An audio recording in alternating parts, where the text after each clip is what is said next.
యాకోబుతో దేవుడు మాట్లాడుతున్నాడు, నీవు లేచి బేతేలునకు వెళ్ళు అని.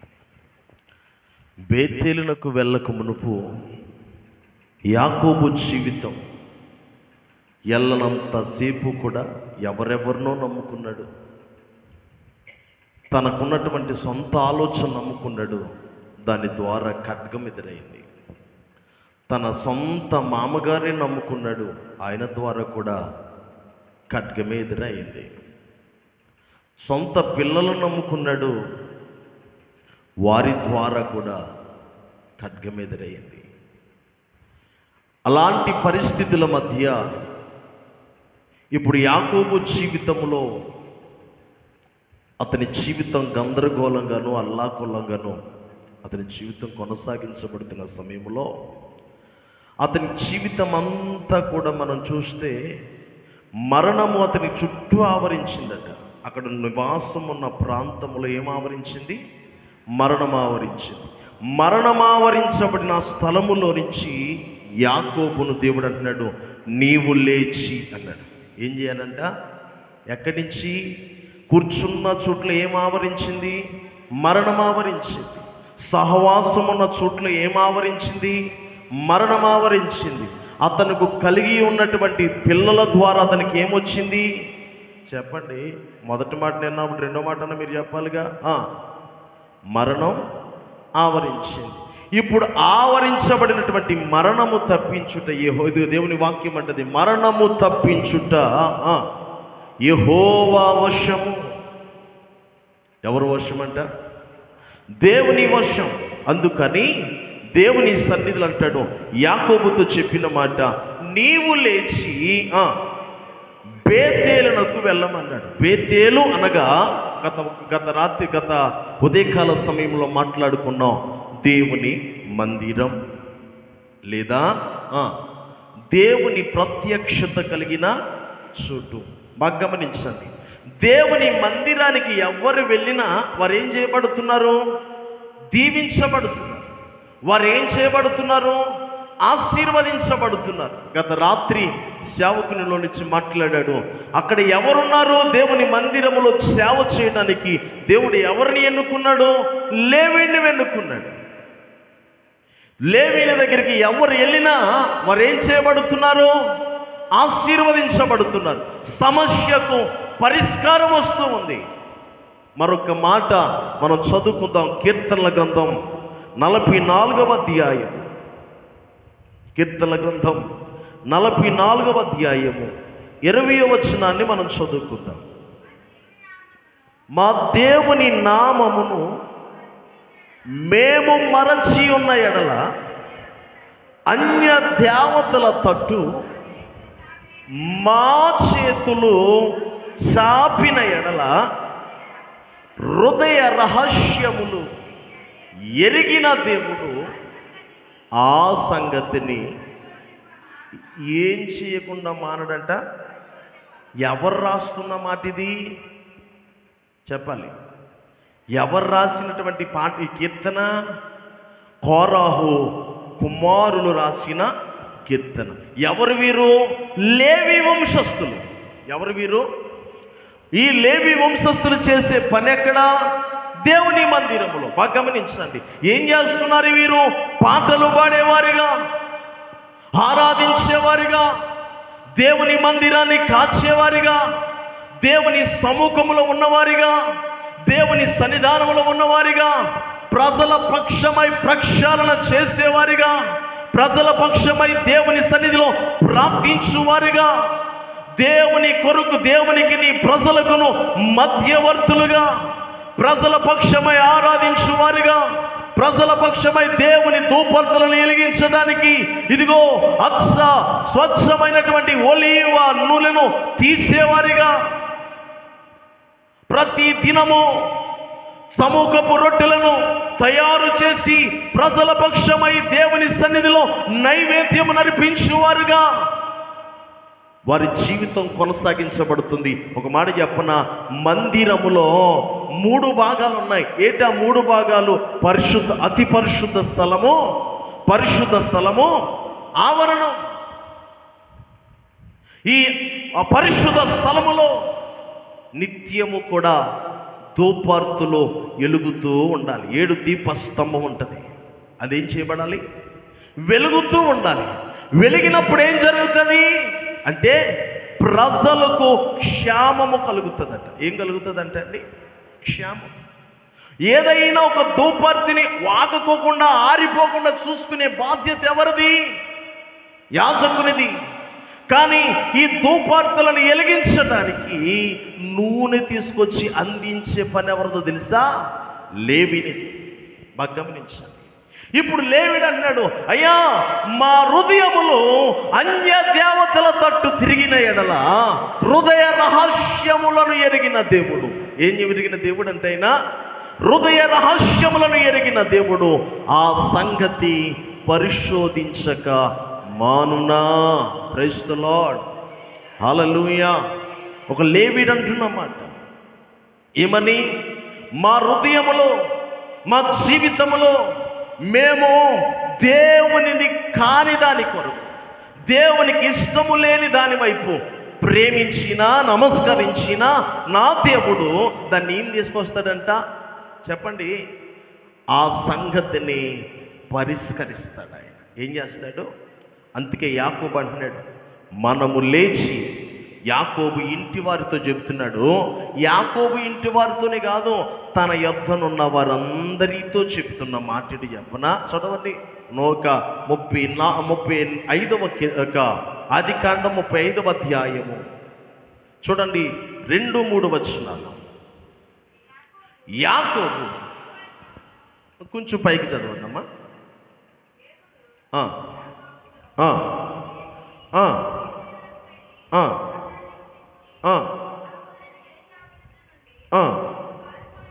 నీవు పారిపోయినప్పుడు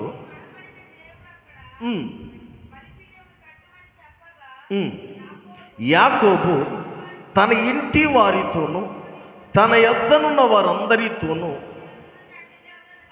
చాలు చాలు చాలు ఏం చేయాలంట? వినాలి. ఏం చేయాలి? యాకోబు చేసిన, దేవుడు చెప్పిన పని ఏంటి? నీవు బేతేలుకు వెళ్ళమని. యాకోబు తన ఇంటి వారితో చెప్తున్న మాట, తన యొద్దనున్న వారందరితో చెప్తున్న మాట ఏం చెప్తున్నాడు? మనము లేచి బేతేలుకు వెళ్ళాలి కనుక మీ యొద్ద ఏమున్నాయి? ఇదేంటండి? దేవుడు తీయమని చెప్పాడా? దేవుడు యాకోబుని తీసేయమని చెప్పాడా? చెప్పండి. ఏమని చెప్పాడు దేవుడు? నీవు లేచి బేతేలుకు వెళ్ళమని.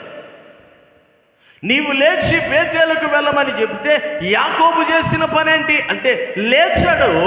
లేచిన వెంటనే తన ఇంటి వారితో చెప్తున్నాడు, తన పిల్లలతో 13 మంది పిల్లలతో చెప్తున్న మాట, తన దగ్గర ఉన్న పనివారితో చెప్తున్న మాట, మనమందరము కలిసి దేవుని మందిరానికి వెళ్ళాలి. అయితే వెళ్ళక మునుపు మీ యొద్ద అన్య దేవతలను పారవేయండి. దేవునికి స్తోత్రం చెప్పండి. ఏం చేయాలా? దేవుని మందిరములో పనిచేసే లేవిడి చెప్తున్నాడు, మా హృదయములలో విగ్రహములను లేకపోతే అన్య దేవతలను లక్ష్యము చేసిన ఎడల, దానికి నమస్కరించిన ఎడల హృదయ రహస్యములను ఎరిగిన దేవుడు దాన్ని ఏం చేస్తాడంట? ఆ సంగతి పరిష్కారం చేస్తాడు. ఇప్పుడు యాకోబుకు, అప్పటికి యాకోబు దగ్గర ధర్మశాస్త్రం ఉందా? ఇలా వచ్చింది. యాకోబుకి ధర్మశాస్త్రం ఉందా? యాకోబు దగ్గర లేవీడు ఉన్నాడా? యాకోబున్న కాలములో నిబంధన ఉందా? యాకోబున్న కాలములో దేవుని శాసనాలు ఉన్నాయా? మరి యాకోబుకి ఎలా తెలిసింది? అందుకే వాక్యములు సెలవిస్తుంది, వాక్యమును యాకోబుకు తెలియజేసిన, అందరూ ఈ వాక్యమును యాకోబుకు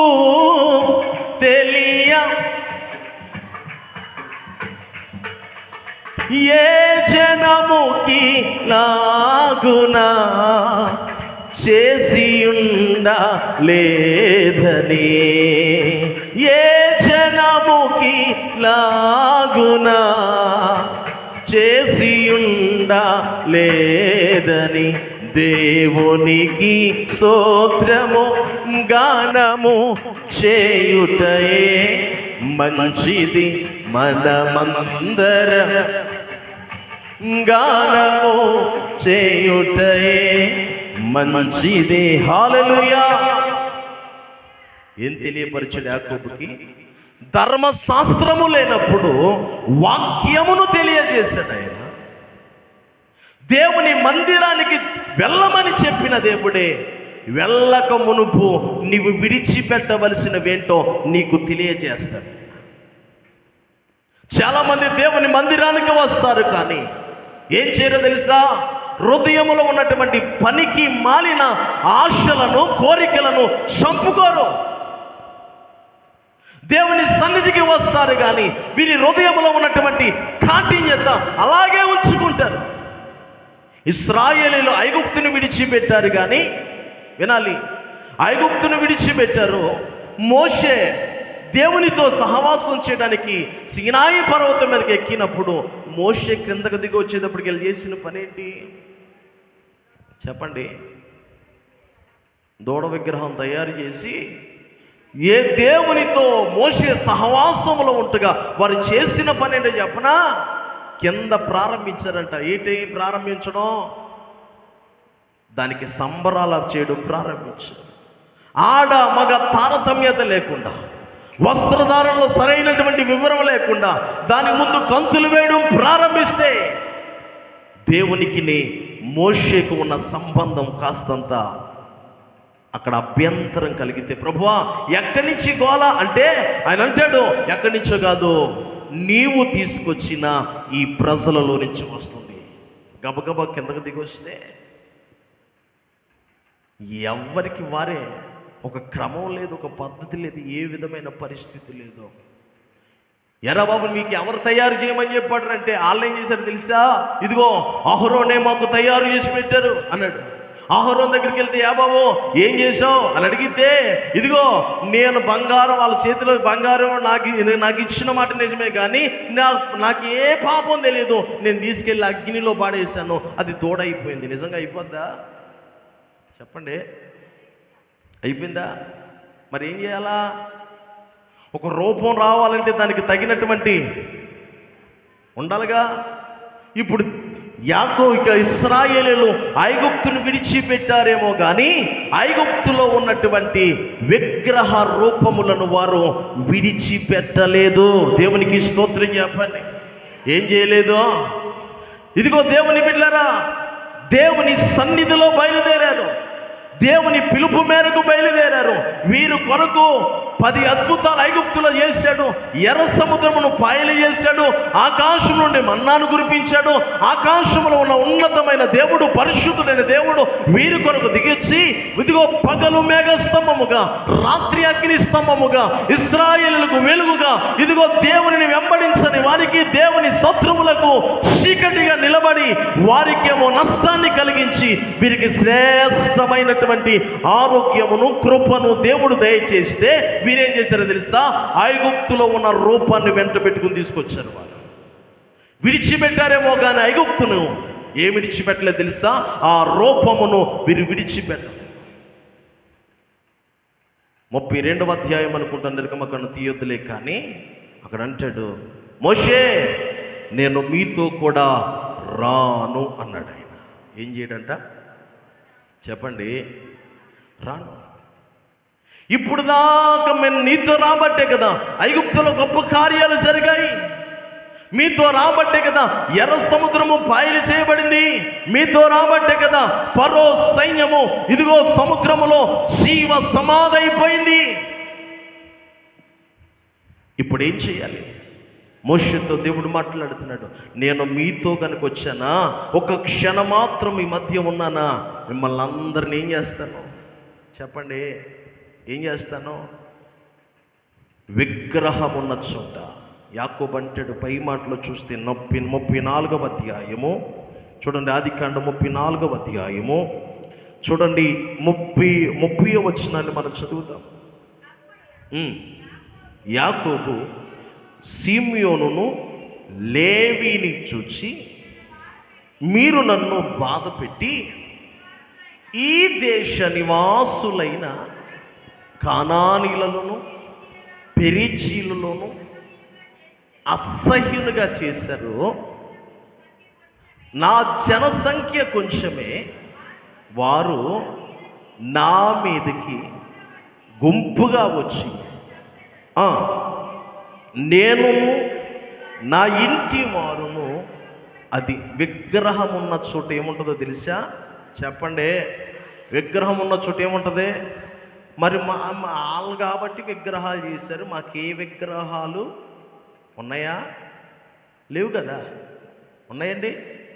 లేవు. మరి మనం ప్రభునే కదా ఆరాధించేది, ప్రభునే కదా గణపరిచేది. ఏ విధమైనటువంటి విగ్రహారాధన లేదు. కాకపోతే మన బిడ్డలు పుట్టినప్పుడు పుట్టింటికలు తీయడానికి, లేకపోతే పుట్టుదల తీయడానికి మాత్రమే గౌరీపట్నం వెళ్ళి వస్తాం. అంతే కదండి. అలాంటి వాళ్ళు ఎవరైనా ఉన్నారా? దేవునికి స్తోత్రం, హల్లెలూయా. ఒక మాట అడుగుతా, గౌరీపట్నం వెళ్ళి ఏది ఇస్తాను అన్నాడు వీడు? తల.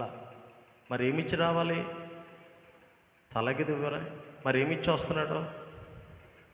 చెప్పండి. తల అంటే ఏంటి? ఇది తల. తల అంటే నువ్వు దమ్ముంటే, నువ్వు మాట మీద నిలబడేవాడు అయితే నీ తల ఇచ్చేసి వచ్చినప్పుడు మాట్లాడాలి. తల ఇచ్చేస్తే ఎక్కడ మాట్లాడతావు? ఏమండి, ఒక మాట చెప్తున్నా, నీ వెంట్రుకలు ఆయనకి ఇష్టమా? ఒక మాట, భార్యాభర్తల మధ్య ఒక తగు వచ్చింది. ఏటో తగు అంటే, అన్నం బాగానే వండిందంట, కూర బాగానే వండిందంట. కాకపోతే అన్నం తినేటప్పుడు చేతికి అది ఏం తగిలింది? ఇంటికి తగిలితే కంచాన్ని తిరగేసి ఆమెను జుట్టట్టుకుని ఇలా ఉంచి ఎర్రగొట్టేశాడు. ఎందుకురా? ఏమి అలాగెందుకు కొట్టేశాడంటే, ఎప్పుడు చెప్పినా ఎంట్రుక కనపడుతుంది అంటే, నీ భర్తకే నీ ఎంట్రుక అంత ఇష్టం లేనప్పుడు నీ ఎంట్రుకలు ఆయన ఏం చేసుకుంటాడు? చెప్పండి. నేను కొండ దగ్గర ఉండే దేవుడు అని చెప్పాడా? చెప్పండి. లేకపోతే నేను ఒక దిక్కును ఒక మరియమ్మను ఆరాధించమని ఆయన చెప్పాడా? మరియమ్మ తల్లట. ఏ తల్లి? ఒక మేడగదిలోనికి 120 మంది కూర్చున్నప్పుడు ప్రార్థన చేయడానికి కూర్చున్న వాళ్ళు ఎవరో? యేసు తల్లి అయిన మరియా కూడా పరిశుద్ధాత్మ కొరకు కనిపెట్టేటువంటి పరిస్థితిలో, ఆయన ఇచ్చే వాగ్దానం కొరకు కూడుకున్నటువంటి గదిలో ఆవిడ కూడా ఉందిగా. అంటే ఇప్పుడు అర్థం ఏంటి చెప్పరే? నీతో పాటు ఆమెను కూడా సమానంగా దేవుడు, ఇంకా ఆవిడ రిక్వెస్ట్ చేయవలసిన పని లేదు. కానా పెండ్లికి వెళ్తామా, నాతో నీకేంటి పని అన్నాడా? అంటే అర్థం ఏంటి? తల్లి రిక్వెస్ట్ చేసిన అలాంటి పనులు చేయడానికి అవకాశం లేదు. అప్పుడు ఆమె చెప్పింది చెప్పిన, ఆయనకి చెప్పడం మానేసి పనివారిని పిలిచి, పరిచారకులను పిలిచి, ఆయన చెప్పినది మాత్రమే చెయ్యుడి. దేవునికి స్తోత్రం చెప్పండి. ఏం చేయాలా చెప్పండి, బాగా గమనించండి. దేవుని చెప్పింది కాక మరి ఏది చేసినా అది విగ్రహమే. బాగా గమనించాలి. బాగా అర్థమవుతుందా మాట? దేవుడు చెప్పినది కాక ఎక్స్ట్రా ఏది చేసినా అదేమవుతుంది? విగ్రహం. యాకోబు అంటున్నాడు, ఇదిగో యెహోషువేమో నేనును నా ఇంటి వారిని యెహోవాను సేవిస్తామంటే, యాకోబు అంటాడు నేనును నా ఇంటి వారు నశించిపోతున్నాం. గల కారణం ఏంటి? నా ఇంటిలో విగ్రహములున్నాయి. నా ఇంటిలో దేవునికి నచ్చని కార్యాలు నా జీవితంలో మిగిలిపోయాయి. అందుకే దేవుని సన్నిధిలో విగ్రహం పెట్టుకుని దేవుని మందిరానికి వెళ్ళినా ఏం జరగదో తెలుసా? కార్యాలు జరగవు. ఏం జరగవు? నీ జీవితంలో కార్యం జరగాలంటే ఈ ఉపవాస కుడికల ముగింపు రోజుకు నీ జీవితంలో దేవునికి నచ్చని ఏ క్రియ నీలో ఉన్నా, ఏదైనా దేవునికి నచ్చనిది, ఇదిగో అసూయ విగ్రహముతో సమానం కదా. చెప్పరే? కోపం విగ్రహంతో సమానం కదా. ఉపవాసం ఉన్న పేరుకుంటావు, కానీ నీ సొంత చెల్లితోనే సమాధానం ఉండదు. నీ సొంత అన్నీతోనే సమాధానం ఉండదు, భార్య భర్తలకే సమాధానం ఉండదు. కానీ నీ ఉపవాసం ఏంటి? వాక్యం ఏమంటుంది తెలుసా? నీ ఉపవాసము చేయనప్పుడు, చెప్పరే, కూర్చోండి కూర్చోండి కూర్చోండి, మీరు ఉపవాసం చేయనప్పుడు వేషధారుల వలె కాక, చెప్పరే, ఎలా కాక, కూర్చోండి కూర్చోండి కూర్చోండి, అలా కూర్చోండి, కూర్చోండి కూర్చోండి. వేషధారుల వలె కాక మరి ఎలా ఉండాలి అంటే, మీరు ఉపవాసము చేయనప్పుడు మీ పరిస్థితులు వేషధారుల వలె ఉండకూడదు. మరి ఎలా ఉండాలి? పైన నేను కాబట్టి ఉపవాసం చేస్తున్నాను, నేను కాబట్టి ఉపవాసం చేస్తున్నాను, నేను కాబట్టి 3 రోజులు అన్నం మానేశాను. అన్నం మానేసి ఏం చేస్తున్నావు? బత్తాకాయ రసం, గ్లాసుడు ఫుల్లుగా చిక్కటి పాలు, అన్నం మాత్రమే మానేశాం. మరి నేను ఉపవాసం చేస్తున్నాం కదా, మరి ఎక్కడ తగ్గిపోతామోనని దానికి తగ్గట్టుగా జాగ్రత్తలు మనం తీసుకోవడం మంచిది కదా తల్లి, మంచిదే.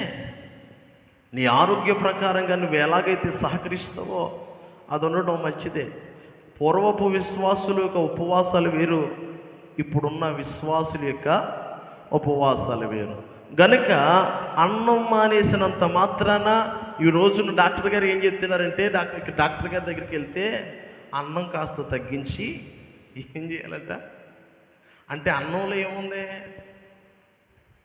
నీ పానమును, నీవు తినే ఆహారమును ఆయన దీవిస్తాడని చెప్తే, ఈరోజు దేవుని దీవెన కనపడకపోవడానికి, దేవుని సన్నిధిలో దీవెనక నువ్వు తినే ఆహారములో దీవించబడకపోవడానికి, త్రాగే నీరులో దోషం ఉండడానికి గల కారణం ఏంటంటే, నీవు విశ్వాసిగా బ్రతకక దేవునికి నచ్చనివేవో నీ జీవితంలో, నీ బ్రతుకులో, నీ ఇంటి వారిలో చేరుకోబట్టే నీ ఆహారము దీవించబడట్లేదు, నీ పానము దీవించబడట్లేదు, నీ కుటుంబం ఆశీర్వదించబడట్లేదు.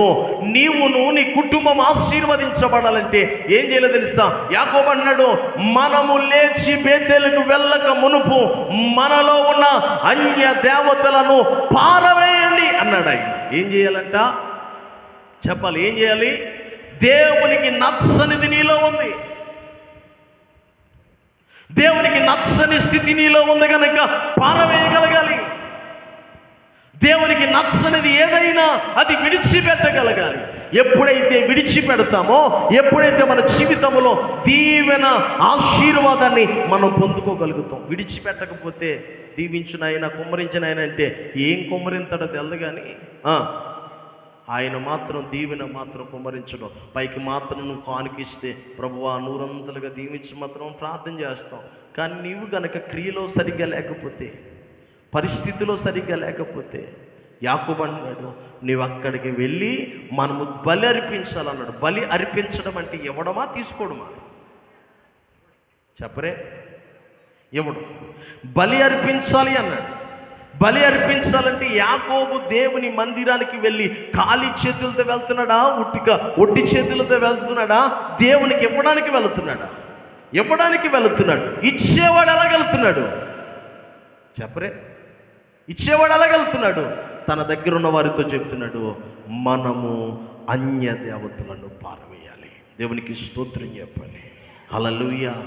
ఆయన పరిష్కరించేవాడు, నీ హృదయ రహస్యములను ఎరిగిన వాడు, నీ హృదయాంతరంగంలో ఉన్న పరిస్థితిని చూడగలిగిన వాడు. అందుకే కోరహు కుమారులు అన్నాడు, ఒకవేళ మా ఇంటిలో లేకపోవచ్చేమో కానీ మా హృదయములలో విగ్రహాలు ఉన్నాయేమో. ఒకవేళ మా హృదయములో గనక విగ్రహములు ఉంటే, మా హృదయములో గనక అన్యమైనది మా జీవితంలో ఉంటే, దేవుడు దానిని పరిష్కరించక మానునా అన్నాడు. ఆయన ఏం చేయడం మానడంట? పరిష్కరించగా మానడంట. గల కారణం ఏంటి?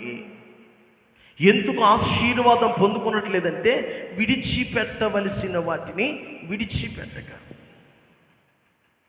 ఇప్పుడు ఇశ్రాయేలులో ఐగుప్తుని విడిచిపెట్టారేమో కానీ ఐగుప్తులో ఉన్నటువంటి ఆకారాలు, రూపాలు విడిచిపెట్టారా? అక్కడి నుంచి తెచ్చుకున్నాడు. ఎవరో యాజకుడే తెచ్చుకున్నాడు. యాజకుడు తెచ్చుకున్న తర్వాత యాజకుడిని ఎక్కడ కొడతారని చెప్పేసి నీ దగ్గర అలా ఉంది కదా చేయమంటే వారికి చేసి విగ్రహం ఇచ్చిన వెంటనే జరిగిన విషయం, దేవుని కోపము రగిలితే యాక మోషే అంటాడు, అయ్యా మేము చావనైనా చచ్చిపోతామేమో కానీ నీవు రాకపోతే మీ స్థలములో నుంచి కదలవక ఈ స్థలం నుంచి కదలనైనా కదలలేము, నీవే రావాలన్నాడు. నేను రావాలంటే నేను రానని ఆయన కోపడుతున్నాడు. ఇప్పుడు దాకా ఆయన వస్తే ఏం జరిగింది? ఎర్ర సముద్రం పాయలయ్యింది. ఆయన వస్తే ఏం జరిగింది? ఇదిగో శత్రువు చేతిలో కఠినాత్ముల చేతిలో నుంచి దేవుడు విడిపించాడు. ఆయన వస్తే ఏం జరిగింది? ఇదిగో ఐగుప్తుల తొలిసూలు పిల్లలందరూ ఒక్క రాత్రి దేవుని కోపము వారి మీద రగులుకుంటే తొలిసూలు పిల్లలు అంట రాజు మొదలుకొని ఐగుప్తులో ఉన్న ప్రతి పశువు యొక్క తొలిసూలి పిల్ల, ప్రతి మనిషి యొక్క తొలిసూలి పిల్ల, ప్రతి వారు కూడా తొలిసూలులందరూ చనిపోవడం ప్రారంభించారు. ఎందుకో తెలుసా? చెప్పండి. ఐగుప్తులు చేసిన పనేంటి? ఇశ్రాయేలులు ఏ మగ బిడ్డను పుడుతున్నారో ఆ బిడ్డను చంపేయమని చెబితే దానిలో చాలామంది బిడ్డలను వారి పొట్టన పెట్టుకున్నారు. దానికి ప్రతీకారంగా దేవుడు కార్యం చేసి వారిని లొంగదీసి 10 అద్భుత కార్యాలు చేసి ఎర్ర సముద్రమును పాయలు చేసి నడిపించిన దేవుడు అంటున్నాడు, నేను మీతో రాను. ఎందుకు రాను చెప్పండి. ఇప్పుడు దాకా వచ్చి రాబట్టే కదా కార్యాలు జరిగాయి. ఇప్పుడు దాకా రాబట్టే కదా ఎర్ర సముద్రము పాయలైంది. ఇప్పుడు జరగబోతున్న కార్యక్రమాల్లో ఈ అరణ్య యాత్రలో ఏ మృగాలు వస్తాయో తెలియవో, ఏ పరిస్థితులు వస్తాయో తెలియవో, ఇదిగో వెళ్ళబోతున్న పరిస్థితుల్లో ఎంత బలవంతులో తెలియదో వారిని అందరినీ ఎదుర్కోవడానికి వీరి శక్తి కానీ, వీరి బలము కానీ, వీరికి ఉన్నటువంటి సామర్థ్యం కానీ సరిపోద్దా? అది గ్రహించిన మోషే అంటున్నాడు, నీవు రాకపోతే మేమును వెళ్ళాం. నీవు రావాలంటే ఏం చేయాలంటే దేవుని కోపం రగిలిపోతుంది తగ్గుట్లా. అప్పుడు అన్నాడు, యెహోవా పక్షమునున్నవాడు ఎవడు అంటే అప్పుడు అన్నాడు, లేవీలందరూ మోషే పక్షాన నిలబడ్డారు. ఎక్కడ ప్రారంభించబడ్డాడు లేవి అంటే బాగా గమనించండి. యెహోవా పక్షమున పాపము చేసిన వారిలో, దేవునికి నచ్చని వాటిని చేసిన వారిలో ప్రత్యేకించబడిన వాడు లేవి. బాగా గమనించండి. యెహోవా పక్షమున ఎవరున్నారా అంటే ఇదిగో మేమున్నామని లేవీలందరూ వచ్చారు. ఆ మిగతా 11 మంది గోత్ర పెద్దలు కానీ, గోత్రకర్తలు కానీ ఎవరు రాలేదు. కానీ లేవి వంశకులు మాత్రమే మోషే వెనక నిలబడితే, సరే దేవుని కోపము తగ్గేటట్లుగా మీరేం చేస్తారో తెలీదా? ఇదిగో సహోదరుని కానీ, అన్న చెల్లెలని కానీ భేదమేమీ లేకుండా దేవుని కోపం అనచడానికి మీరు చేయండి అంటే చేతిలో ఖడ్గాలు తీసుకొని తప్పు చేసిన ప్రతి వారిని చంపడం ప్రారంభిస్తే జరిగిన విషయం ఏంటి చెప్పనా? వారి చేతికి ఖడ్గం అంటుకుపోయిందట. చేతిలో ఇలా ఖడ్గం ఉదిరినా కానీ ఖడ్గం కింద పడట్లా. ఖడ్గం పట్టుకుంటే ఇప్పుడు లేవీడు ఎవరంటే తప్పును ఖండించేవాడు. బాగా గమనించండి. లేవీడు ఎవరో అంటే తప్పును ఖండించేవాడు ఉంటే ప్రభు కార్యాలు జరుగుతాయి. నువ్వు ఎలా పడితే అలాగే వెళ్ళామా, ఆదివారం దేవుని మందిరం మానేసి ఫంక్షన్లకి పెళ్ళిళ్ళకి నువ్వు వెళ్ళిపోమా, దేవుడు నిన్ను ఆశీర్వదించేస్తాడో, నువ్వు కానుకలు కావాలనుకుంటే దీనికి 2 రెట్లు సంఘస్థులు ఉంటారా ఉండరా? నువ్వు ఎలా పడితే అలా బ్రతుకమ్మని చెప్పే సేవకుని దగ్గర, ఇచ్చలవుడిగా వదిలిపెట్టేటువంటి సేవకుని దగ్గర అలాంటి సేవకులు లేరా? ఉన్నారు. మరి ఎందుకు ఇంత శిష్టిగా ఉండాలి? ఎందుకు మేము ఖర్చు పెట్టాలి? ఎందుకు మాకున్నటువంటి సమయాలను, మాకున్నటువంటి పరిస్థితులను ఎందుకు ఇంత రీతిగా మేము ఖర్చు పెడుతున్నామంటే ఒకటే మాట, మమ్మల్ని పిలిచిన వాడు నమ్మదగిన వాడు, ఆయన పని మేము రాజీ పడకుండా చేయాలి. లేవీడి పని ఏంటి చెప్పనా? ఏ పనైనా రాజీ పడవలసిన పని అతనికి లేదు. నీవిచ్చినా ఇవ్వకపోయినా నన్ను పోషించేవాడు, నీవేది చేసినా చేయకపోయినా, నీకు ఇష్టమైన ఇష్టం కాకపోయినా, నీవు పొగిడినా పొగడకపోయినా, నీవు ఏది చేసినా నాకు ప్రతిఫలం ఇచ్చేది ఆయన. అందుకే కోరహు కుమారులు అంటున్న మాట, మా హృదయ రహస్యములను ఎరిగిన దేవుడు ప్రతిఫలం ఇస్తాడు. ఏమిస్తాడు? ప్రతిఫలం ఇస్తాడు. ఎప్పుడు ప్రతిఫలం పొందుకుంటావు? దేవుని సన్నిధిలోనికి వచ్చిన మన జీవితాల్లో, దేవుని సముఖానికి వచ్చిన మన జీవితాల్లో యాకోబు కుటుంబము ఎక్కడికి వెళ్ళిపోయిందో తెలుసా? నాశనవస్థకు వెళ్ళిపోవడానికి కారణం ఏంటి చెప్పనా? వారిలో అన్య దేవతలు ఉన్నాయి. ఇశ్రాయేలీలు ఖడ్గము పాలైపోవడానికి కారణం ఎవరో చెప్పనా? వారు అన్య దేవతను తయారు చేసుకుని దాని ముందు గంతులు వేశారు. ఇంకా చెప్పాలంటే చాలా విషయాలు ఉన్నాయి, సమయం లేదు కనుక క్లోజ్ చేస్తూ ఉన్నాను. మాకు కూడా పరిచర్యలు ఉన్నాయి కనుక ముందుకు వెళుతున్నాం. ఒక్క మాట, దేవుని సన్నిధిలో, దేవుని సమూహములకు వచ్చిన మన జీవితాల్లో ఒకలేమో అన్య దేవతలను ఇంట్లో పెట్టుకుని నాశనవస్థకు వెళ్ళిపోతే, అన్య దేవతను తయారు చేసుకుని ఖడ్గము పాలైన వారు రక్తముతో పుర్లాడుతూ ఉన్నటువంటి పరిస్థితి. దానిలో నుంచి పుట్టినవాడు లేవీడు. ఈ లేవీడు ఎవరో? పాపమును చూసి వారవలేనివాడు, ఫీనెహాసు అనబడినటువంటి సేవకుడు. మిద్యానీలతో సిద్ధిములో దిగినప్పుడు మోయాబీలతో వీరు పోయి వారి విగ్రహముల దగ్గర వారి భోజనాలు చేస్తూ, పానములు చేస్తూ, వారి సంతోషాలలో వీరి మనసుకు నచ్చినట్లుగా తిరిగితే, ఫీనెహాసు లేచి ఈటెను చేతబట్టుకొని, ఏం చేతబట్టుకున్నాడు? ఈటిని చేతబట్టుకుని ఎక్కడైతే పాపము జరుగుతుందో అక్కడ ఖండించడం ప్రారంభించాడు. అక్కడ అంటాడు, నేను వారవలేని దానిని ఫీనెహాసు కూడా వారవలేదు కనుక నా కోపమును నా ప్రజల మీద నుంచి నేను మళ్ళిస్తున్నాను అన్నాడు. లేవీడి ద్వారా దేవుని కోపం ఏమవుతుందో తెలుసా? చెప్పరే, దేవుని కోపము మళ్ళించబడుతుంది. ఏం చేయబడుతుంది? దేవుని కోపము మళ్ళించేవాడు సేవకుడు. మృతులకును బ్రతికి ఉన్న వారికి నీ మధ్య నిలబడేవాడు సేవకుడు.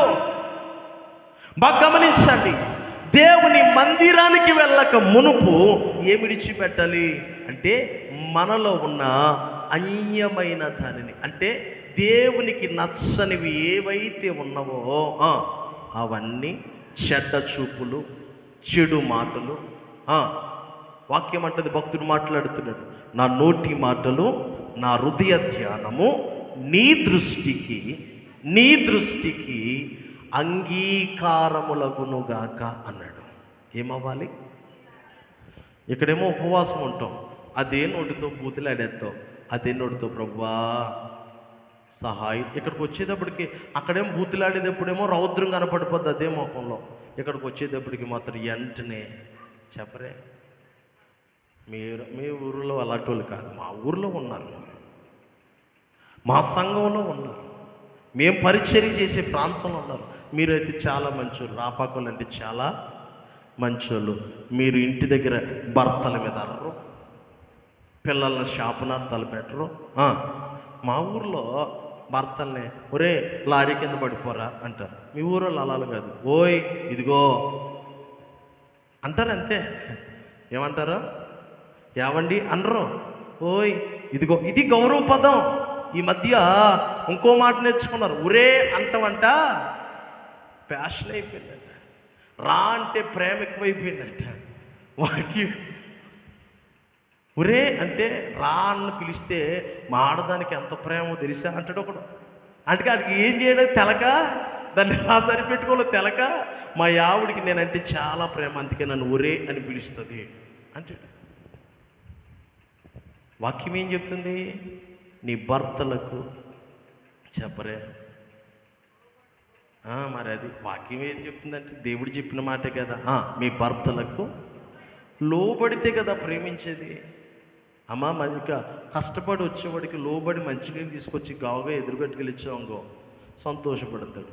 డైరెక్ట్గా నువ్వు సీరియల్ దగ్గర కాలు మీద కాలేసి కూర్చొని నీకు ఇష్టమైన సీరియల్ తీస్తే ఈ లోపల పాపం అలిసిపో వచ్చినోడు కాలు కడుక్కుంటాడు అంగో. ఈ లోపల ఆడే వెళ్ళి మంచిలు ముంచుకుని ఎలాగొస్తాడో అప్పుడు తిట్టడా మీ పాస్టర్ గారిని, అప్పుడు తిట్టడా నువ్వు ఎందుకే దేవుని మందిరానికి వెళ్తున్నావు అండా. మరి ఎందుకు అంటున్నాడు? ఇదిగో విడిచిపెట్టవలసిన పాపముని విడిచిపెట్టలేదు కనుక. ఇదిగో నీ మనస్సులో సీరియల్ మీద పెట్టినటువంటి దృష్టి దేవుని సన్నిధిలో పెట్టలేదు కనుక, సినిమా మీద పెట్టిన దృష్టి దేవుని మీద పెట్టలేదు కనుక కనుక లోక సంబంధమైన వాటి మీద పెట్టిన దృష్టి దేవుని సముఖములో దేవుని పరిణితో పెట్టలేదు కనుక దేవుని యొక్క సన్నిధానములో నీ కుటుంబము కూడా ఎలా మిగిలిపోయిందో తెలుసా? ఏడుపు కొట్టు కుటుంబంగా మిగిలిపోవడానికి కారణం అదే. దుఃఖ సంబంధమైన కుటుంబంగా మిగిలిపోవడానికి కారణం అదే. పాప సంబంధమైన కుటుంబంగా మిగిలిపోవడానికి కారణం అదే. అప్పుడంటూ నా ఆదివారం లేచేటప్పటికి మా అబ్బాయి అండి మా మాట వింటలేదండి, తిరగబడిపోతున్నాడండి. మరి తిరగబడ్డా మరి నువ్వు దేవుని మీద ఏం చేసావు? ఏమండి వాక్యం ఏమంటున్నాడు? యెషయా గ్రంథం 1వ అధ్యాయం 2వ వచనం. యెషయా గ్రంథం 1వ అధ్యాయం 2వ వచనం. యెహోవా మాట్లాడుచున్నాడు, ఆకాశమా ఆలకించు, భూమి సెవయకు, నేను పిల్లలను పెంచి గొప్పవారినిగా చేశాను, వారు నా మీద బాగా గమనించండి. లోబడవలసిన పిల్లలు, ఆశీర్వదించబడిన పిల్లలు, గొప్పవారిగా చేయబడిన పిల్లలు, పేరు ప్రఖ్యాతులు పొందబడిన పిల్లలు, ఎక్కడో బానిసత్వపు బ్రతుకులో బ్రతుకుతున్న వారిని విడిపించి శ్రేష్టమైన దేశాన్ని పొంది పాలు తేనెలు ప్రవహించు దేశములో శ్రేష్టమైన ఈవిని పొందుకుని దేవుని చేత ఆశీర్వదించబడిన పిల్లలు అదే దేవుని మీద ఏం చేస్తున్నారో తెలుసా? తిరుగుబాటు చేశారు. ఎవరు చెప్తున్నమాట? సాక్షాత్తు దేవుడే యెషయా భక్తుని ద్వారా మాట్లాడుతున్నాడు. ఇదిగో ఆకాశమా, చెప్పండి, భూమి సెవయకు, నేను పిల్లలను పెంచి, అంటే గల కారణం ఆకాశం నుండి వారిని నడిపించేటప్పుడేమో మన్నాను ఎవరు కురిపించారు? ఆకాశం నుంచి కదా కురిపించబడింది.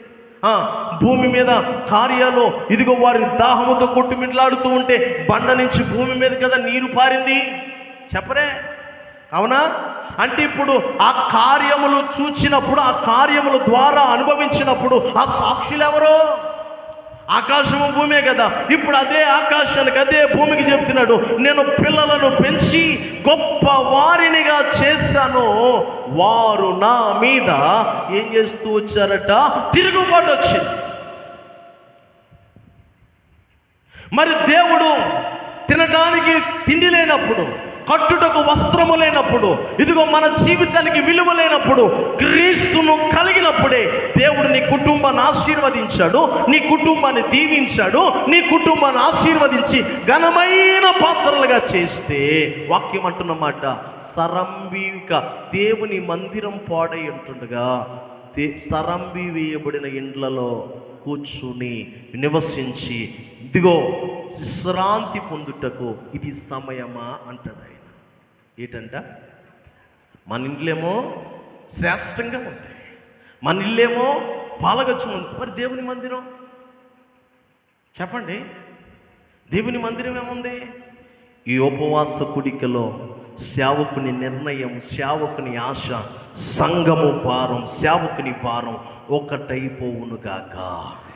ఈ మందిరము శ్రేష్టమైన మందిరముగా కట్టబడునుగాక. ఈ మందిరపు పరిస్థితిని చూచినప్పుడే ఇదిగో యెరూషలేములో దేవుని మందిరం పాడై ఉంటుండగా, యెరూషలేములో దేవుని పట్టణము కాల్చబడుతూ ఉండగా, ఇదిగో రాజు దగ్గర గిన్నెందించే ఉద్యోగం కలిగిన వాడిగా ఉన్నప్పుడు, రాజు దగ్గర రాజు సముఖంలో నిలబడి దేవుని సముఖంలో శ్రేష్టమైన ఉద్యోగంలో ఉండి తన భార్య పిల్లలను పెంచుకునేటువంటి శ్రేష్టమైన ఉద్యోగం, తిండికి కానీ వస్త్రానికి కానీ లోటు లేనటువంటి స్థితిలో ఉన్నటువంటి నెహెమ్యా బాగా గమనించండి. రాజు దగ్గరికి వెళ్ళేటప్పుడు తన ముఖం అంట విచారమైపోయిందంట. ఏమైపోయిందంట? రాజు అంటున్నాడు, నీకేమైనా నీరసంగా ఉందా? నీకేమైనా కాస్తంత భారంగా ఉందా?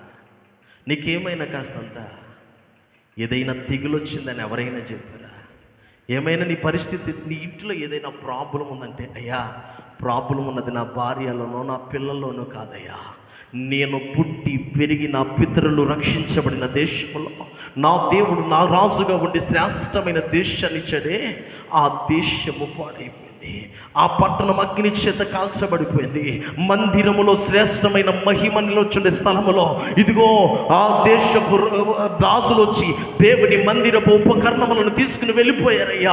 నా మందిరం పాడైపోయింది, నా దేవుని పట్టణం పాడైపోయింది, నా దేవుని గుమ్మములు అగ్ని చేత కాల్చబడ్డాయి. ఇదిగో నా ప్రజలు దుఃఖములో ఉంటుండగా ఈ శ్రేష్టమైన జీవితములో, శ్రేష్టమైన ఉన్నతమైన భాగ్యములో ఉన్న నేను సంతోషంగా ఎలాగుండమంటావు? నా దేవుని మందిరం పాడైపోగా. అంటే మందిరపు ఆ శ్రేష్టమైనటువంటి స్థితిలో చూసుకోవలసిన బాధ్యత ఎవరిది చెప్పండి. ఇప్పుడు ఏం మాట్లాడినా మీరు మహా తెలివైన వాళ్ళండి, సేవకులు కదా, సంఘమే తెలివైన వాళ్ళు. ఏం మాట్లాడినా మా మీదకి వస్తుంది అని ఏం చేస్తారు తెలుసా? పొరపాటును కూడా చెప్పేది ఆడే చెప్పాలి, చెప్పేది ఆడే చెప్పుకుని ఆడే పోతాడు. ఇప్పుడు ఏం మాట్లాడినా, ఏ నిర్ణయం తీసుకున్నా ఆ బాధ్యత నేను భరించాలని ఏం చేస్తాం తెలుసా? మౌనంగా ఉంటాం. అలాగే చాలామంది నెహెమ్యా వంటి ఉద్యోగులు ఉన్నారు అక్కడ. కానీ నెహెమ్యాకున్న భారం, బాధ్యత బాగా గమనించండి, ఎవ్వరికి లేదు. ఎవ్వరికి లేకపోయినా నెహెమ్యా ఒక ప్రణాళిక కలిగి ఉన్నాడు. నెహెమ్యా ఒక ఉన్నతమైన ఉద్దేశాన్ని కలిగి ఉన్నాడు.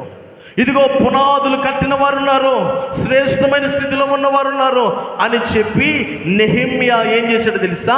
రాజు దగ్గర అతడు చెప్పక మునిపే నీవే రాజుకు తెలియచేయాలని ఉపవాసం ఉండి ప్రార్థన చేశాడండి. దేవునికి స్తోత్రం చెప్పండి. హల్లెలూయా. నెహెమ్యా ఉపవాసం దేనికోసం ఉన్నాడు అంటే, దేవుని మందిరం మరలా తిరిగి కట్టబడాలంటే నేను రాజు చేతిలో ఉద్యోగిగా ఉన్నాను, నాకు నేనగా వెళ్ళి ఏది చేద్దామన్నా కుదరదు, కనుక రాజుకే నా బాధ అర్థం అవ్వాలి అంటే అది దేవుడే చేయాలనుకున్నాడు. ఉపవాసం ఉన్నాడు. బాగా గమనించండి. మరి మందిరం కొరకు ఉపవాసం ఎవరు చేయాలి చెప్పండి? సహాయము చేయాలి. 2, మందిరము ఆగక శృంగారముగా కట్టబడినట్లుగా ప్రతి ఒక్కరూ మందిరము కట్టబడేంత వరకు వారానికి ఒక్కరైనా నీ పర్సనల్ ఉపవాసం కాకుండా మందిరము కట్టేంత వరకు ఉపవాసం ఉండటానికి నిర్ణయించుకోవాలి. చప్పట్లు కొడుతూ దేవుని నామాన్ని మహిమపరచాలి. హల్లెలూయా. ఏం చేయాలా? ఈ ఉపవాసాలు ఎక్కడితో అయిపోయినాయా? ఇది ప్రారంభమా ముగింపా చెప్పండి. ఇప్పుడు ఈ ముగింపు అయిపోయినా మందిరము ఇప్పబడి కట్టబడేంత వరకు యవనస్తులారా మీరందరూ చేయవలసిన పని మందిరము కొరకు ఉపవాసం ఉండాలి. ఏం చేయాలి? నా మందిరానికి కావలసిన సరుకులు దయచేయండి. సేవకునితో పాటు నీవు భారం పంచుకోవాలి. సేవకునితో పాటు నీ పరిస్థితిని పంచుకోగలగాలి. ఎప్పుడైతే సేవకునితో పాటు భారము పంచుకునే వ్యక్తిగా మార్చబడతావో, సేవకుని భారము నీ భారము ఒకటవుతుందో. బాగా గమనించండి. పేతురు గారిని సువార్త ప్రకటించి ఇదిగో పుత్తోను అనబడినటువంటి దయ్యమును వదలగొడితే పౌలు శీలను తీసుకెళ్ళి ఎక్కడ పాడేశారో తెలుసా? చెరసాల్లో పాడేశారు. పాడేస్తే వీళ్ళిద్దరూ చెరసాల్లో పాడేసి బొండలు బిగించేసి కనీసం కాళ్ళు చేతులు కదపలేని పరిస్థితిలో ఉంటే ఎలా చేసిన పని అని చెప్పినా, చేతులైతే గట్టేసాయి, కాళ్ళు అయితే కట్టబడిపోయాయి, కదపలేని పరిస్థితిలో ఉన్నాం. అయితే నోరు మాత్రం ఏ అద్దు ఆపు లేకుండా దేవుడు నోరుకి ఇచ్చాడు కదా, ఇప్పుడు ఏం చేద్దామని మధ్యరాత్రి పాటలు పాడడం మొదలు పెట్టారట. దేవునికి స్తోత్రం చెప్పండి. హల్లెలూయా, హల్లెలూయా. మధ్యరాత్రి పాటలు పాడడం మొదలు పెట్టారట. పాటలు పాడుతూ ఉండగానే, కార్యములు జరుగుతూ ఉండగానే వారు కీర్తనలు పాడుచూ ప్రార్థిస్తూ ఉన్నారు. కీర్తనలు పాడుతున్నారు, ప్రార్థిస్తూ ఉన్నారు, కీర్తనలు పాడుతున్నారు, ప్రార్థిస్తూ ఉన్నారు. ఇదిగో బాగా గమనించండి. వాక్యంలో రాయబడిన మాట, చెరసాలలో ఉన్న ఖైదీలు వినుచున్నారు అన్నాడు. ఇప్పుడు బాగా గమనించండి. వీరి సంఖ్యలే కాదట, వీరి సంఖ్యలే కాదట, చెరసాలలో ఉన్న వారి సంఖ్యలన్నీ విడిపోయాయి. ఇద్దరు ప్రార్థన చేస్తేనే ఏం జరిగింది? దరిదాపుగా ఒక 50 మంది, కనీసం లేదా ఒక 100 మంది ఉంటాం కదా. ఇప్పుడు ప్రతి వారు మీ పర్సనల్ ఉపవాసం శుక్రవారం ఉంటారో శనివారం ఉంటారో తెలియదు, కానీ ఏదో ఒక రోజున నిర్ణయించుకుని ఇప్పుడు ఏం చేయాలి? దేవుని మందిరము కొరకు ఏం చేయాలా? రాజు దగ్గర ఉద్యోగం చేసేవాడు భారం వచ్చింది. నా దేవుని మందిరము తిరిగి కట్టబడాలి, నా ప్రజలు తిరిగి సమకూర్చబడాలి, నా దేశము మరలా తిరిగి బాగు చేయబడాలి, మా గుమ్మములు మరలా బాగు చేయబడాలి, దానిలో మరలా మునుపున్నటి మహిమ రావాలి, మునుపున్న దేవుని ప్రత్యక్షతలు కలగాలి, మునుపున్న దేవుని కార్యాలు జరగాలి, మునుపున్న అద్భుతాలు మేము చూడాలి అంటే ఇదిగో నాకైనా భారం ఉండాలని రాజు దగ్గర శ్రేష్టమైన ఉద్యోగములో, రాజు సముఖములో ఉన్నతమైనటువంటి ఉద్యోగములో ఉన్నవాడు ఆ ఉద్యోగాన్ని కూడా కాదనుకుని దేవుని మందిరము కట్టడానికి తన ఉపవాసం ఉండి తన దుఃఖము రాజుకు కనపడేటట్లుగా దేవుని సన్నిధిలో ప్రాధేయపడ్డాడు. తన మనస్సులో ఉన్న భారం తన భార్యకు కానీ, తన పిల్లలకు కానీ, తన స్నేహితులు కానీ అడగలేదు, కానీ రాజుకు కనపడింది. గల కారణం ఏంటి? ఇప్పుడు బాగా గమనించండి. ఇప్పుడు మన జీవితాల్లో పుస్తకాలు పట్టుకుని సేవకులు స్ప్రెడ్ చేశారు. వెళ్ళడానికి మునుపు పట్టుకెళ్ళే ప్రతి వారు నిర్ణయించుకున్న మాట ఏం చెప్పనా? ఇదిగో ఇది నా పని కాదయ్యా, మరి ఎవరి పని చెప్పండి? దేవుని పని. కనుక నేను ఇల్లు ప్రతి చోట ద్వారములు తెరవబడాలి, దీవించబడాలని మొట్టమొదట ఆ దినం దాని కొరకు దాని మీద ఉపవాసం ఉండి దేవుని మందిరములకు వచ్చి ఆ పుస్తకం మీద చెయ్యి వేసి ప్రార్థన చేయాలి. అయ్యా, ద్వారములు తెరవడానికి కృప దయచేయి, సహాయములు చేయు వారిని లేవనెత్తు, నేను చేయలేకపోతున్నాను, చేయగలిగిన వారిని లేవనెత్తు ప్రభువా అని నీవు గనక ఒక ప్రణాళిక చేసుకుని ఒక భారం కలిగి ప్రార్థన చేసి బయలుదేరితే దేవుడు ఏం చేస్తాడో తెలుసా? చెప్పండి. ఇశ్రాయేలుల ముందు ఎర్ర సముద్రం నిలిచిందా? చెప్పండి. నిలవాల. ఇశ్రాయేలుల మీద యోర్దాను నిలిచిందా? నిలవాల. ఇశ్రాయేలుల ముందు బాగా గమనించండి, ఎరుకో ప్రాకారాలు నిలబడ్డాయా? వాటిని కూల్చిన దేవుడు, ఎర్ర సముద్రమును పాయలు చేసిన దేవుడు, యోర్దానును చీల్చి ఆరిన నేల ఏర్పాటుని చేసిన దేవుడు ఈరోజు నీవు తీసుకున్న నిర్ణయమును బట్టి మందిరమును శృంగారముగా మార్చబోతున్నాడు. హల్లెలూయా, హల్లెలూయా. బాగా గమనించండి. యాకోబుతో దేవుడు చెప్తున్న మాట, దేవుని మందిరానికి బేతేలుకు వెళ్ళు. బేతేలుకు వెళ్ళవలసిన పరిస్థితి ఏంటి అంటే, దేవుని మందిరం అని చెప్పబడుతున్న ఆ మందిరంలో దేవుని ప్రత్యక్షత ఉందిగా, దేవుని సముఖంలో ఉందిగా. అన్న దేవుని మందిరానికి వెళ్ళి ఆమెకున్న బాధంతా చెప్పుకుంటే దేవుడు ఏం చేశాడో తెలుసా? ఆమెను జ్ఞాపకము చేసుకున్నాడట. దేవునికి స్తోత్రం చెప్పండి. ఏం చేసుకున్నాడు? జ్ఞాపకం చేసుకున్నాడు. అదే మందిరంలో యాజకుని కుమారులు ఉన్నారు, అదే మందిరంలో విశ్వాసి కుమారుడు ఉన్నాడు. కానీ యాజకుల కుమారులేమో పాపము చేస్తే విశ్వాసి కుమారుడు తన పాలు విడిచిన వెంటనే దేవుని ప్రత్యక్షతను వినగలుగుతున్నాడు. దేవునికి స్తోత్ర. దేవుని స్వరాన్ని వినగలుగుతున్నాడు. దేవుడు జరగబోయేదాన్ని చూడగలుగుతున్నాడు. శ్రేష్టమైన స్థితి కలుగుతూ ఉంది. ఇదిగో అదే మందిరంలో యాజకుని కుటుంబం ఉంది, అదే మందిరంలో అన్న కుమారుడు పెరుగుతున్నాడు. కానీ ఈ అబ్బాయికేమో దేవుని ప్రత్యక్షత, వారికి మాత్రం పాపపు జీవితం.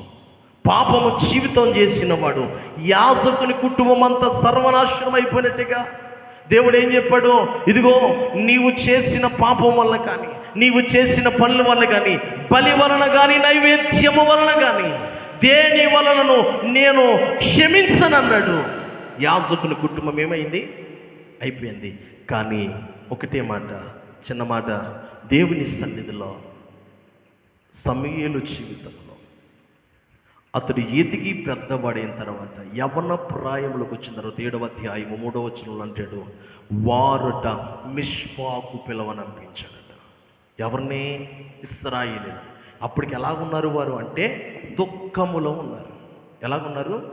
దుఃఖములో ఉన్నారు, వేదనలో ఉన్నారు, బాధలో ఉన్నారు, ఇరుకులో ఉన్నారు. అప్పుడు అన్నాడు, మీ యొద్దనున్న అన్య దేవతలను పారవేసి మీరు ఎక్కడికి రావాలి? మిస్పాకు రమ్మన్నప్పుడు 6వ వచనంలో వారట 3వ వచనంలో మాట్లాడతాడు, 5, 6 వచనాల్లో మాట్లాడతాడు, వారి దగ్గర ఉన్న అన్య దేవతలను పారవేసి వారు ఉపవాసం ఉండి దేవుని సన్నిధిలో తన ఆత్మను కృమ్మరించిన వెంటనే దేవుడు సమూయేలు ప్రార్థనను బట్టి బాగా గమనించండి, జయము లేని వారి జీవితంలో, శ్రేష్టత లేని వారి జీవితంలో దేవుడు గొప్ప శ్రేష్టకరమైన జీవితాన్ని వారికి అనుగ్రహించాడు. బాగా గమనించిన దేవుని బిడ్డలారా, ఒకే మందిరంలో ఎదుగుతున్నా కానీ వీరిలో పాపం అనే విగ్రహం ఉంది, వీనిలో దేవునికి నచ్చే స్థితి ఉంది. బాగా గమనించండి, నీవు దేవుని మందిరంలో ఎదుగుతున్న వ్యక్తివేనా? ఒకవేళ నీ హృదయ రహస్యములు ఎరిగిన దేవునికి నచ్చని క్రియగా నీలో ఉంటే దానికి తగ్గ ప్రతిఫలము నువ్వు అనుభవిస్తావు. దాంట్లో ఏ డౌట్ లేదండి, దాంట్లో ఏ విధమైన డౌట్ లేదు. యేసు నామములో నువ్వు చెప్పవలసిన మాట ఏంటి చెప్పనా? అయ్యా, నేను ఈ పాపమును విడిచిపెట్టలేకపోతున్నాను. అయ్యా, ఇదిగో ఈ చూపును విడిచిపెట్టలేకపోతున్నాను. అయ్యా, ఈ హృదయంలో ఉన్న భయంకరమైనటువంటి దురాలోచన ప్రారంభించబడుతుంది. ఎదుటోడు బాగుపడితే వారవలేకపోతున్నాను, ఎదుటోడు నాకన్నా బాగుంటే వారవలేకపోతున్నాను, ఎదుటోడు ఏదైనా కొత్త వస్తువు కొంటే వారవలేకపోతున్నాను. ఏటా జబ్బు అంటే వీళ్ళ కారు కొనుక్కోవచ్చు, ఏదైనా కొనుక్కోవచ్చు, పాస్టర్ గారు మాత్రం చెప్పరండి. ఎప్పుడులాగా అలాగే ఉండాలి. పాపం మా బాధలు ఎవడో తెలిస్తే, మధ్యలో ఎక్కడైనా దేవుని పరిచర్య చేయాలంటే మంచి వాహనం ఉండాలా, ఉందా? చెప్పరండి, ఉండాలా? సరిగ్గా నాకు ఒక బండి ఉండేది, అది ఎక్కడ ఆగిపోద్దో తెలిసేది కాదు. దానికోసం మేము 8 గంటలకు బయలుదేరామంటే 6 గంటలకు ప్రార్థన అయితే ఇక్కడ 1 గంటకే ప్రారంభించి బయలుదేరేవాళ్ళు ఆ బండి మీద. బయలుదేరేటప్పటికి ఒక్కోసారి వెళ్ళిపోతే బాగానే వెళ్ళిపోయేవాళ్ళం. అప్పుడు దాకా ఊరు చివరిని అక్కడ ఉండి 6 గంటలకు వెళ్ళి ప్రార్థన చేసి వచ్చేవాళ్ళం. లేదా ఎక్కడైనా ఆపితే కనీసం నడిచేస్తే 6 గంటలకైనా అక్కడికి వెళ్ళిపోతాం కదని చెప్పేసి అలాంటి బండి మీద పరిచర్య చేసిన తర్వాత మా నాన్నగారికి ఒక ప్లాటినా బైక్ కొని, నీవు దీని మీద సేవ చేయి ప్రస్తుతానికి, కనుక మీరే విధమైనటువంటి పరిస్థితి, మీ ఆరోగ్యం చెడిపోతుంది కనుక ప్లాటినా బండి మీద కానీ ఒక మోడల్ బండి కొని ఆయనకి ఇచ్చిన తర్వాత ఆయన బ్రతుకు కాలం అంతా నేను కొనిచ్చిన బండి మీదే సేవ చేశారు ఆయన. దేవునికి స్తోత్రం. ఎవరికి ఉండాల బాధ్యత?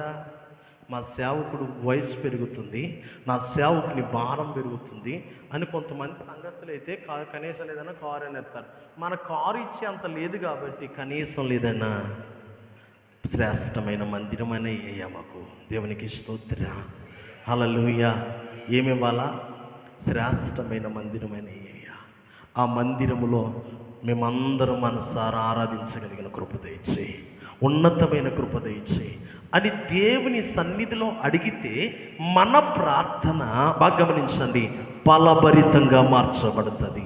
కార్యములు చేయు దేవుడు మన మధ్యకు వస్తాడు. అంటే హృదయ రహస్యములు ఎరుగిన దేవునికి మన హృదయములో ఏ కల్మషము కనబడినా, వినాలి, ఏ విధమైన స్థితి కనబడినా ఏమున్నదో కార్యము జరగదు. నువ్వెంత కానుకిచ్చినా కార్యము జరగదు, ఎంత ఉపవాసం ఉన్నా కార్యం జరగదు. చివరి మాట చదివి ప్రార్థన చేస్తాం.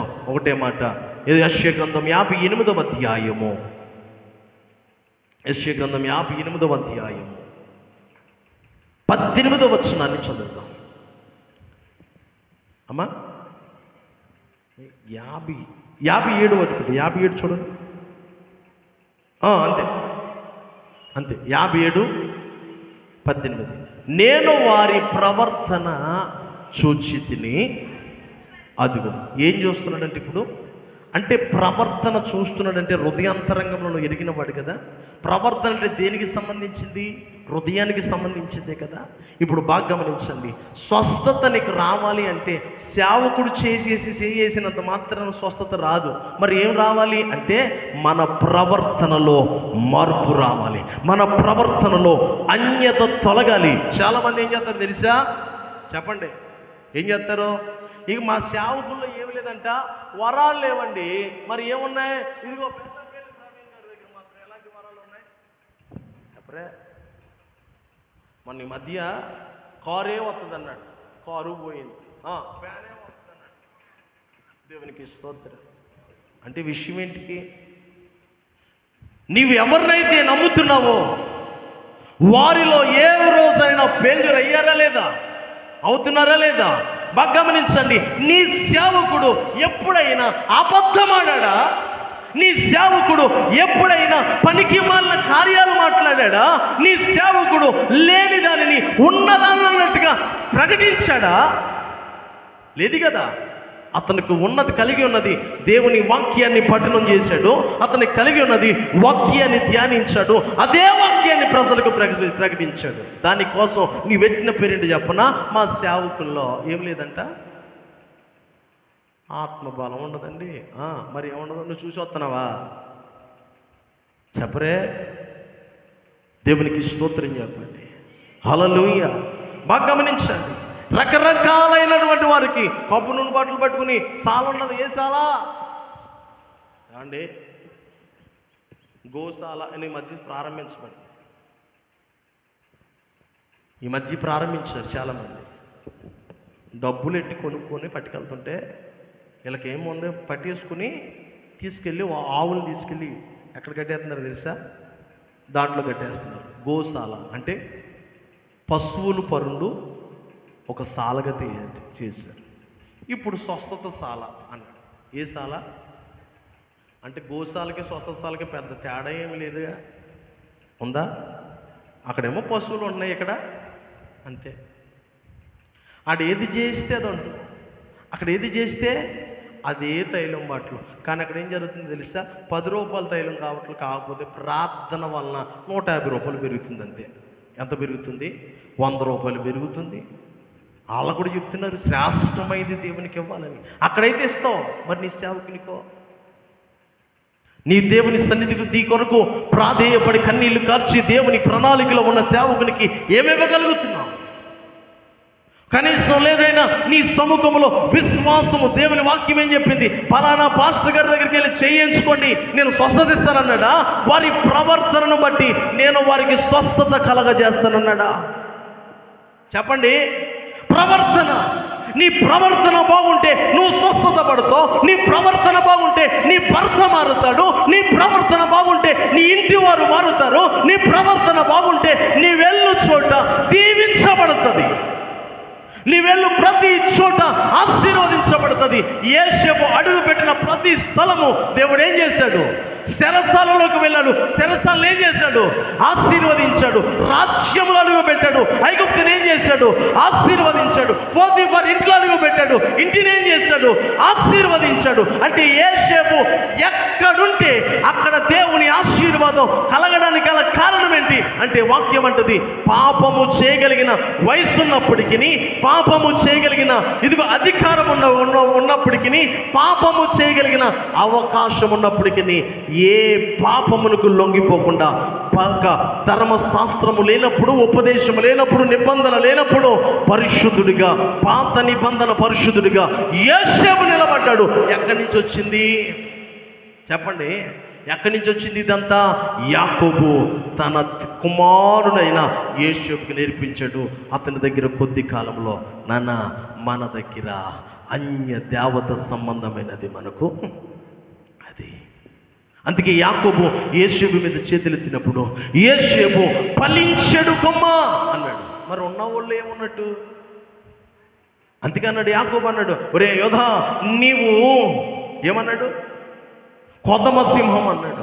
ఒకడన్నాడు ఒరే నువ్వు కట్ల పావురా అన్నాడు. ఒకడన్నాడు తొట్ల దగ్గర పడుకున్న గార్ధబం అన్నాడు. ఒకడన్నాడు బెన్యామీన్ అన్నాడు. తన సొంత కుడి చేత పుత్రుడని పేరు పెట్టిన బెన్యామీన్ అన్నాడు, ఒరే నువ్వు చీల్చేడు తోడేలు అన్నాడు. కానీ యేషేపు దగ్గరికి వచ్చేటప్పటికి అంటాడు, నాన్న నీవు ఓట యొద్ద ఫలించెడు కొమ్మ. Praise the Lord. ఎక్కడ? ఓట యొద్ద ఫలించెడు కొమ్మ. గల కారణం ఏంటి చెప్పన? యాకోబు చెప్పినది చెప్పినట్లుగా ఇదిగో ఇక యేషేపు తండ్రి ఏదైతే చెప్పాడో, దేవుని మందిరానికి వెళ్ళినప్పుడు ఏదైతే విడిచిపెట్టాలో అది విడిచిపెట్టి పరిశుద్ధినిగా నిలబడ్డాడు. అతడు ఫలించాడు. ఎక్కడ? ఇతని కాని దేశంలో. ఎక్కడ? ఇతని కాని జనములో. ఎక్కడ? ఇతని కాని భాషలో ఫలింపు అభివృద్ధి పొందబడి ఇదిగో వారి దేశమునకే ఆహారము నమ్మేవాడిగా మార్చబడ్డాడు. దేనికైతే అమ్మబడ్డాడో, దేనికైతే బానిసత్వపు స్థితిలో అమ్మబడ్డాడో అదే దేశానికి ఆహారము నమ్మాడు ఆయన. దేవునికి స్తోత్రం. ఏమమ్మాడు? అమ్మబడిన దేశములోనే ఆహారము నమ్మేవాడిగా, అమ్మబడిన దేశములోనే ఆహారమును పెట్టువాడిగా దేవుడు అతన్ని చేశాడు. ఈరోజు దేవుని బిడ్డలారా, ఎక్కడైతే నువ్వు ఘనహీనమైపోతున్నావో, ఎక్కడైతే దిగజారిపోతున్నావో, ఎక్కడైతే అవమానపరచబడ్డావో, అవమానపరచబడిన చోటుని నీ తలను పైకెత్తువాడు నీ మధ్యలో ఉన్నాడు. నీ తలను పైకెత్తువాడు నీతో పాటు ఉన్నాడు. కనుక నీ ప్రవర్తన మార్చుకోగలిగితే, నీ స్థితి మార్చగలిగితే నా దేవుడు నిన్ను ఆశీర్వదించి దీవించునుగాక. అట్టి కృప దేవుడు మనందరికీ దయచేయునుగాక. ప్రార్థన చేద్దాం. చిన్న మాట ప్రార్థన చేద్దాం.